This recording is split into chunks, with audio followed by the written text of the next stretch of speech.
Hello viewers, I Dr. S.V.K. Lal welcome you all in my YouTube channel. If you are new one, please like, share and subscribe so that you may get notification easily. तो आइए शुरू करते हैं। सबसे पहले हम सज्जन के परिभाषा को परिभाषित करते हैं, और उससे पहले जब कभी नाम का बखान होता है तो बिना हनुमत लाल जी के कृपा के ये पूरा हो ही नहीं सकता है। इसलिए मैं सबसे पहले हनुमत लाल जी को प्रणाम करता हूँ और निवेदन करता हूँ कि वो ऐसी शक्ति दें कि भगवान के नाम का बखान करूं। तो आइए सबसे पहले हम जानते हैं कि सज्जन कौन हैं। तो सज्जन वो हैं जो दूसरे की उन्नति को देखकर प्रसन्न होने वाले हैं, या जो दूसरे की उन्नति को देखकर प्रसन्न होते हैं, ऐसे व्यक्ति को हम सज्जन कहते हैं। और दूसरे परिभाषा के हिसाब से सज्जन वो हैं जिसने अपनी ममता को भगवान के प्रति समर्पित कर दिया है। तो जो भगवान के प्रति अपने ममता को समर्पित कर देता है उसको भी हम सज्जन कहते हैं, और जो अपने ममता का परित्याग कर दिया है वो ज्ञानी है। तो इस तरह से हम सज्जन को कह सकते हैं, समझ सकते हैं। और तीसरी परिभाषा है कि जब हनुमान जी के हिसाब से श्री हनुमत लाल जी ने दिया है परिभाषा कि जब वो लंका में पहुंचते हैं तो कहते हैं कि मनमहि तरख करन कपिलागा, ताहि समय विभीषण जागा, राम राम तहि सुमिरन किन्हा, हृदय हरखि कपि सज्जन चिन्हा। तो इस तरह से हम सज्जन उसको कह सकते हैं जो दिन रात उठते बैठते भगवान के नाम का बखान करता है, भगवान के नाम के प्रति जो सजग है, भगवान के चरण में जिनकी प्रीति है, तो भक्त भी है और सज्जन भी है। तो सज्जन होने का क्या लाभ है? तो जैसे कि तुलसीदास जी बहुत मार्मिक ढंग से और बहुत सहज ढंग से समझाते हैं कि जैसे वर्षा के समय में सारा जल तालाब में इकट्ठा हो जाता है, सिमटी सिमटी जल भरहि तालाबा, जिम सद्गुण सज्जन महि आवा। तो उसी तरह से जो सज्जन जो व्यक्ति बन जाते हैं, जिनमें सज्जनता आ जाती है, तो उनमें सारे सद्गुण अपने आप आ जाता है। तो ऐसे जो सज्जन पुरुष हैं उनको भी मेरा बहुत बहुत प्रणाम है। और उसके बाद कहते हैं कि भगवान श्री रघुनाथ जी को जो दुखी आदमी है वो बहुत ज़्यादा प्रिय लगता है, प्यारा लगता है।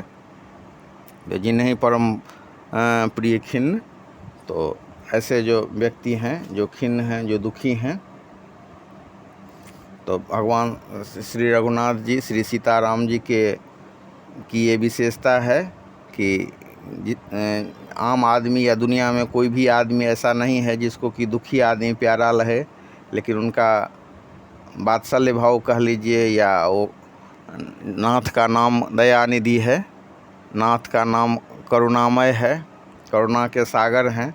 तो जिस दीन दुखी को सब धुतकारते हैं, वैसा दीन दुखी भी भगवान को प्यारा लगता है, उनको परम प्रिय है, उस पर वो विशेष कृपा करते हैं।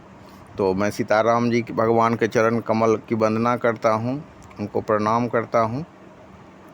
और उसके बाद हम देखेंगे कि कैसे भगवान जो है सज्जनता जब आती है, और सज्जनता के बाद हमने देखा एक परिभाषा के हिसाब से कि वो ममता जो है भगवान के प्रति समर्पित कर देता है।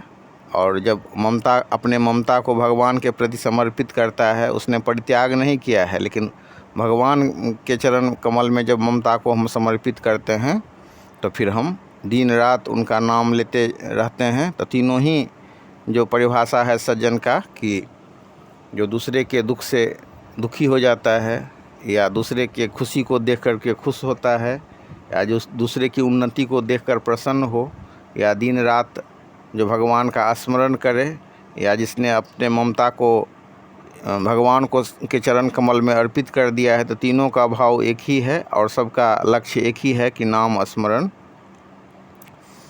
तो हम देख सकते हैं कि जब बड़ा से बड़ा ज्ञानी होता है और उसको ज्ञान मिलता है, तो उसको ज्ञान का अर्थ यही लगता है कि भगवान के नाम का हम स्मरण करें, भगवान के नाम का कीर्तन करें। तो भक्ति भी यही है, ज्ञान भी यही है, वैराग्य भी यही है, और भगवान की कृपा से तब सारे चीज़ों की प्राप्ति हो जाती है, भोग भी मिल जाता है और योग भी मिल जाता है, उसको कुछ परित्याग नहीं करना पड़ता है। तो ज्ञान मार्ग कठिन है, ज्ञान मार्ग का जब हम अवलंबन करते हैं तो हमको परित्याग करना होता है, छोड़ना पड़ता है। और जब हम ममता को भगवान के चरण कमल में निवेदन कर देते हैं, भगवान के चरण कमल में समर्पित कर देते हैं, तो भगवान जो है हमको सारा चीज़ देते हैं, रिद्धि भी देते हैं, सिद्धि भी देते हैं। और जो एक संत ने कहा है कि आपको अगर किसी भी तरह का प्रॉब्लम हो, किसी भी तरह की समस्या हो, कोई काम नहीं बन रहा हो या और भी कोई बाधा हो, तो सारा का सारा जो प्रॉब्लम है उसका सॉल्यूशन है राम नाम। तो सज्जन ही नहीं, जो अन्य भी भाव के व्यक्ति हैं, ज्ञानी हों या मतलब भक्त हों या मतलब सज्जन हों, सबके लिए है।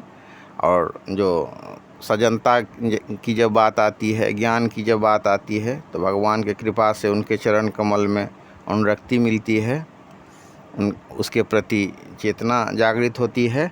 और भगवान के चरण कमल में जब के प्रति जब हमारा ये भाव होता है कि वही सार तत्व है, तब हम उनके नाम का बार बार स्मरण करने लगते हैं और फिर हमारा सारा काम बन जाता है।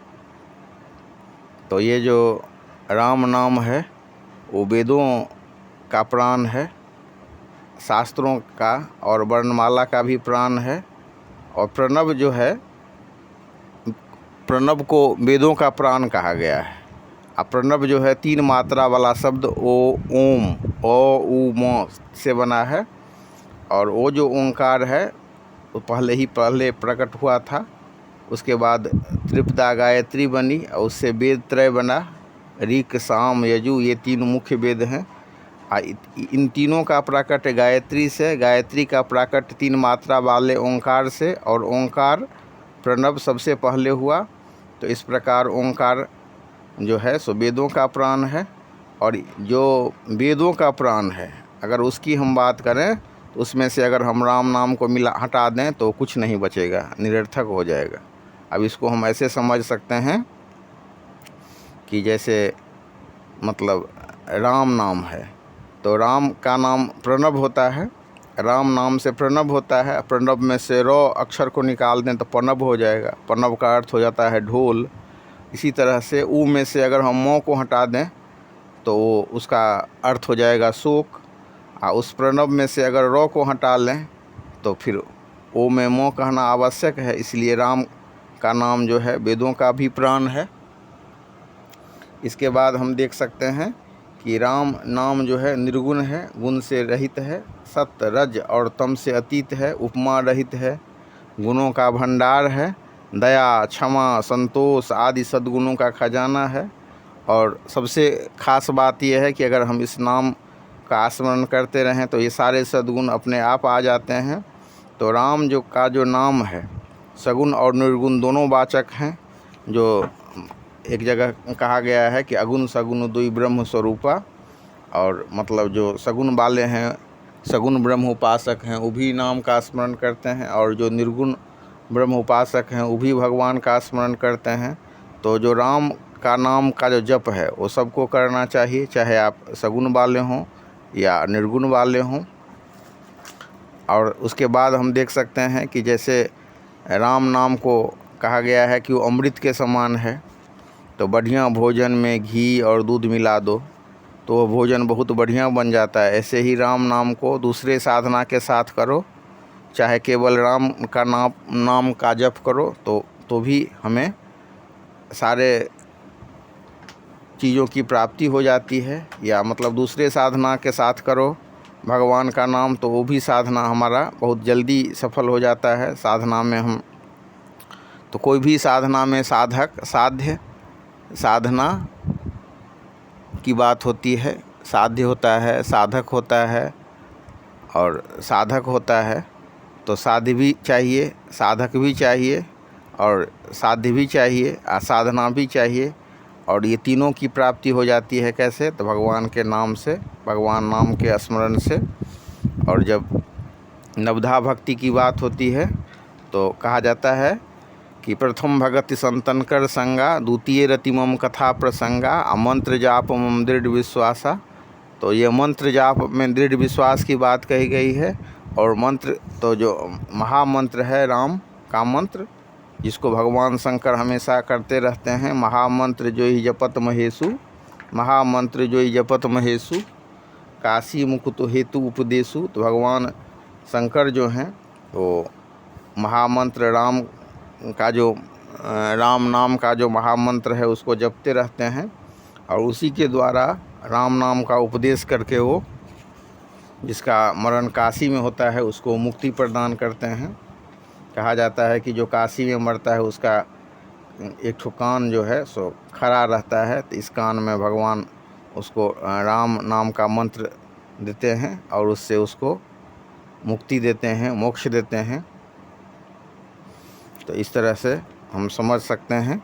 और उसके बाद हम ये भी समझ सकते हैं कि जन्म जन्म मुनि यतन कराही, अंत राम मुख आवत नाही।